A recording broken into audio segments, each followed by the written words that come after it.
Item ಯಾವುದೇ ಇರಲಿ try ಮಾಡಿ ಆಚಿ ಚಿಕನ್ ಮಸಾಲಾ. ಕೆಪಿಎಸ್ಸಿ ಅಧ್ಯಕ್ಷ ಶಿವಶಂಕರಪ್ಪ ಸಾಹುಕಾರ್ ಅಮಾನತುಗೊಂಡಿದ್ದಾರೆ. ಈ ಆದೇಶವನ್ನು ರಾಜ್ಯಪಾಲರಾದಂತಹ ತಾವರ್ ಚಂದ್ ಗೆಹ್ಲೋಟ್ ಅವರು ಹೊರಡಿಸಿದ್ದಾರೆ. ಅಧಿಕಾರ ದುರುಪಯೋಗ ಆರೋಪದ ಹಿನ್ನೆಲೆಯಲ್ಲಿ ಅವರನ್ನ ಸಸ್ಪೆಂಡ್ ಮಾಡಲಾಗಿದೆ. ಕೆಪಿಎಸ್ಸಿ ಅಧ್ಯಕ್ಷ ಶಿವಶಂಕರಪ್ಪ ಸಾಹುಕಾರ್ ಅವರನ್ನ ಅಮಾನತು ಮಾಡಲಾಗಿದೆ. ಆದೇಶದ ಬೆನ್ನಲ್ಲೇ ತನಿಖೆಗೆ ರಾಷ್ಟ್ರಪತಿಗಳಿಗೆ ಶಿಫಾರಸು. ಹಾಗಾದ್ರೆ ಏನಿದು ಪ್ರಕರಣ ಡೀಟೇಲ್ ಆಗಿ ನೋಡ್ತಾ ಹೋಗ್ಬೇಕಾಗತ್ತೆ. ತಮ್ಮ ಪುತ್ರಿಯರಿಗೆ ಸರ್ಕಾರಿ ಉದ್ಯೋಗ ಕೊಡಿಸುವುದಕ್ಕೆ ಸುಳ್ಳು ಆದಾಯ ಪ್ರಮಾಣ ಪತ್ರ ಸಲ್ಲಿಸಿ ಅಧಿಕಾರ ದುರುಪಯೋಗ, ಪಕ್ಷಪಾತ, ಅಕ್ರಮ ಎಸಗಿದ ಆರೋಪವನ್ನು ಹೊತ್ತಿದ್ದಾರೆ ಕರ್ನಾಟಕ ಲೋಕಸೇವಾ ಆಯೋಗದ ಅಧ್ಯಕ್ಷ ಶಿವಶಂಕರಪ್ಪ. ಅವರನ್ನ ಕೊನೆಗೂ ಅಮಾನತು ಮಾಡಿ ರಾಜ್ಯಪಾಲರು ಆದೇಶವನ್ನ ಹೊರಡಿಸಿದ್ದಾರೆ. ಹಾಗಾದ್ರೆ ಶಿವಶಂಕರಪ್ಪ ಮೇಲಿದ್ದಂತಹ ಆರೋಪಗಳಾದ್ರೂ ಏನು? ತಮ್ಮ ಇಬ್ಬರು ಹೆಣ್ಣು ಮಕ್ಕಳನ್ನ ಕೈಗಾರಿಕಾ ವಿಸ್ತರಣಾ ಅಧಿಕಾರಿ ಹುದ್ದೆಗಳಿಗೆ ಕಾನೂನು ಬಾಹಿರವಾಗಿ ಆಯ್ಕೆ ಮಾಡಲು ಅನುಕೂಲ ಮಾಡಿಕೊಟ್ಟಿದ್ದಾರೆ ಅನ್ನುವಂಥ ಗಂಭೀರ ಆರೋಪ ಇವರ ಮೇಲಿದೆ. ನೇರ ಅವಲಂಬಿತರೆ ಕೆಪಿಎಸ್ಸಿ ಆಯ್ಕೆ ಪ್ರಕ್ರಿಯೆಯಲ್ಲಿದ್ದರೂ ಅಧ್ಯಕ್ಷರು ಈ ಪ್ರಕ್ರಿಯೆಯಿಂದ ದೂರವಿರದೆ ನಿಯಮ ಉಲ್ಲಂಘಿಸಿದ್ದಾರೆ.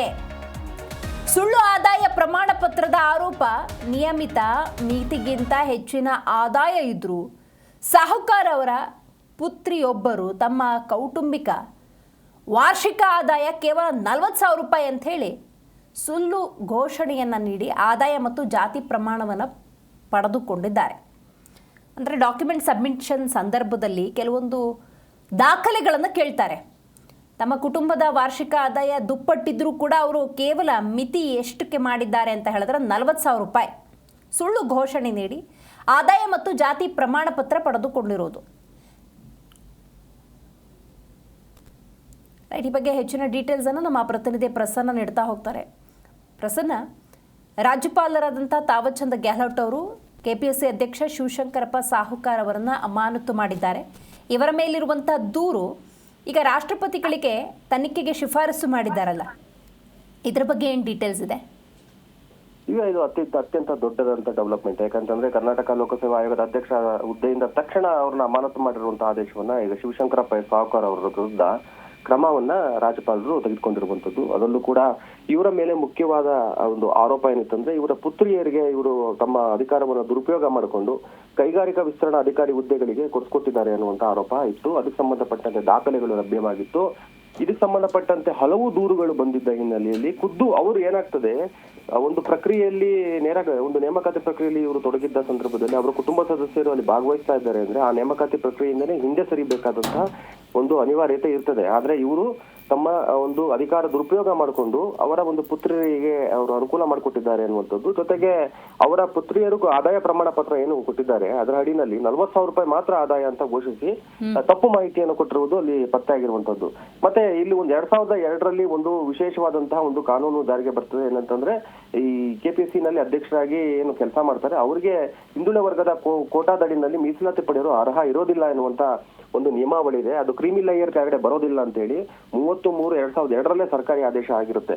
ಹಾಗಾಗಿ ತಪ್ಪು ಮಾಹಿತಿಯನ್ನು ಕೊಟ್ಟು ಇವರು ಕೆಲಸವನ್ನು ತೆಗೆದುಕೊಂಡಿರುವಂತದ್ದು ಇವೆಲ್ಲ ಸಂಬಂಧಪಟ್ಟಂತೆ ಮತ್ತೆ ಇವರ ಆಸ್ತಿ ವಿವರಗಳು ಇನ್ನಿತರ ದಾಖಲೆಗಳ ಬಗ್ಗೆ ಸ್ಪಷ್ಟವಾದ ಮಾಹಿತಿಯನ್ನ ಸರ್ಕಾರಕ್ಕಾಗಲಿ ರಾಜ್ಯಪಾಲರಿಗಾಗಲಿ ಸಲ್ಲಿಸಿರೋದಿಲ್ಲ ಎನ್ನುವಂತಹ ಒಂದು ಆರೋಪ ಕೂಡ ಇರೋ ಹಿನ್ನೆಲೆಯಲ್ಲಿ ಎಲ್ಲಾ ವಿಚಾರಗಳನ್ನು ಗಮನಕ್ಕೆ ತೆಗೆದುಕೊಂಡು ಇದೊಂದು ದುರ್ನಡತೆ ಒಂದು ಸಮಾನ ಅಂತ ಹೇಳಿ ಒಂದು ಉದ್ದೇಶವನ್ನು ಇಟ್ಕೊಂಡು ಇವ್ರನ್ನ ತಕ್ಷಣ ಆ ಒಂದು ಸ್ಥಾನದಿಂದ ಅಮಾನತು ಮಾಡಿ ರಾಷ್ಟ್ರಪತಿಗಳಿಗೆ ಶಿಫಾರಸು ಮಾಡಿರುವಂತದ್ದು. ಅಲ್ಲಿವರೆಗೂ ಕೂಡ ಇವರು ಅಮಾನತಲ್ಲಿ ಇರೋದ್ರಿಂದ ಯಾರು ಸೀನಿಯರ್ ಇದ್ದಾರೆ ಅವರು ಈಗ ಕರ್ನಾಟಕ ಲೋಕಸೇವಾ ಆಯೋಗದ ಹಂಗಾಮಿ ಅಧ್ಯಕ್ಷರಾಗಿ ಕೆಲಸವನ್ನ ಮಾಡಬೇಕೆನ್ನುವಂತಹ ಆದೇಶವನ್ನ ರಾಜ್ಯಪಾಲರಿಂದ ತಾವರ್ ಚಂದ್ ಗೆಹ್ಲೋಟ್ ಅವರು ಆದೇಶವನ್ನ ಮಾಡಿದ್ದಾರೆ.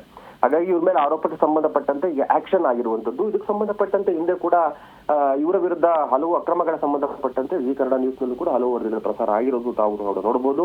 ಈಗ ಅತಿ ದೊಡ್ಡ ಇಂಪ್ಯಾಕ್ಟ್ ಆಗಿದೆ ಅಂತ ಹೇಳ್ಬೋದು. ಈಗ ಶಿವಶಂಕರಪ್ಪ ಸಾಹುಕಾರ್ ಅವರನ್ನ ಈಗ ಲೋಕಾಯುಕ್ತ ಅಧ್ಯಕ್ಷ ಸ್ಥಾನದಿಂದ ಅಮಾನತು ಪಡಿಸಲಾಗಿದೆ. ದಿವ್ಯಾ ಪ್ರಸನ್ನ, ಕೈಗಾರಿಕಾ ವಿಸ್ತರಣಾ ಅಧಿಕಾರಿ ಹುದ್ದೆಗೆ ಅಂದ್ರೆ ತಮ್ಮ ಮಕ್ಕಳನ್ನ ಇವ್ರು ರೆಕಮೆಂಡ್ ಮಾಡಿರುವಂಥದ್ದು ಸುಳ್ಳು ದಾಖಲೆಯನ್ನು ಕೊಟ್ಟು. ಸೊ ಯಾವಾಗಿಂದ ಅವ್ರು ವರ್ಕ್ ಮಾಡ್ತಾ ಇದ್ದಾರೆ? ಈಗ ಇಬ್ಬರು ಹೆಣ್ಮಕ್ಳ ಹುದ್ದೆಗೆ ಸಮಸ್ಯೆನಾ?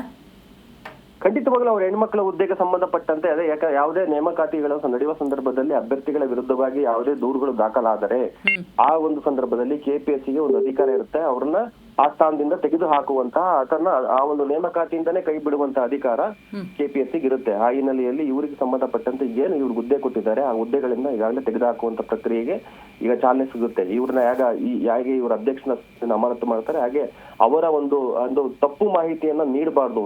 ತಪ್ಪು ಮಾಹಿತಿ, ಸುಳ್ಳು ಮಾಹಿತಿ ನೀಡಿದ ಸಂದರ್ಭದಲ್ಲಿ ಆಟೋಮೆಟಿಕ್ ಆಗಿ ನಿಮ್ಮ ಹುದ್ದೆಗಳು ಅನರ್ಹ ಆಗುತ್ತೆ ಅನ್ನುವಂಥ ವಿಚಾರವನ್ನ ಕೆಪಿಎಸ್ಸಿ ಏನು ನೇಮಕಾತಿ ಮಾಡಿಕೊಳ್ಳುವ ಸಂದರ್ಭದಲ್ಲೇ ನಿಯಮಾವಳಿಗಳನ್ನ ಪ್ರಕಟ ಮಾಡಿರುತ್ತೆ, ಸ್ಪಷ್ಟ ನಿಯಮಾವಳಿಗಳು. ಅದರ ಪ್ರಕಾರ ಅವರ ಹುದ್ದೆಗಳು ಕೂಡ ಹೊರಟು ಹೋಗುತ್ತೆ. ಇದಕ್ಕೆ ಸಂಬಂಧಪಟ್ಟಂತೆ ತಪ್ಪು ಮಾಹಿತಿಯನ್ನು ಕೊಟ್ಟ ಹಿನ್ನೆಲೆಯಲ್ಲಿ ಅವರಿಬ್ಬರ ಮೇಲೂ ಕೂಡ FIR ಆಗುವ ಸಾಧ್ಯತೆ ಮತ್ತೆ ತನಿಖೆಗೆ ಒಳಗಾಗುವಂತ ಸಾಧ್ಯತೆ ಕೂಡ ಇದೆ. ಯಾಕಂದ್ರೆ ಆದಾಯ ಪತ್ರದಲ್ಲಿ ಸ್ಪಷ್ಟವಾದ ಒಂದು ಆದಾಯದ ಘೋಷಣೆಯನ್ನು ಮಾಡಬೇಕಾಗುತ್ತೆ. ಅದು ತಪ್ಪು ಮಾಹಿತಿ ಕೊಟ್ಟರಲ್ಲಿ ಅವ್ರ ಮೇಲೂ ಕೂಡ ಪ್ರಕರಣ ದಾಖಲಾಗಿ ಒಂದು ತನಿಖೆ ನಡೆಯುವಂತ ಸಾಧ್ಯತೆ ಇದೆ. ಥ್ಯಾಂಕ್ ಯು ನಿಮ್ಮೆಲ್ಲ ಮಾಹಿತಿಗಾಗಿ ಪ್ರಸನ್ನ.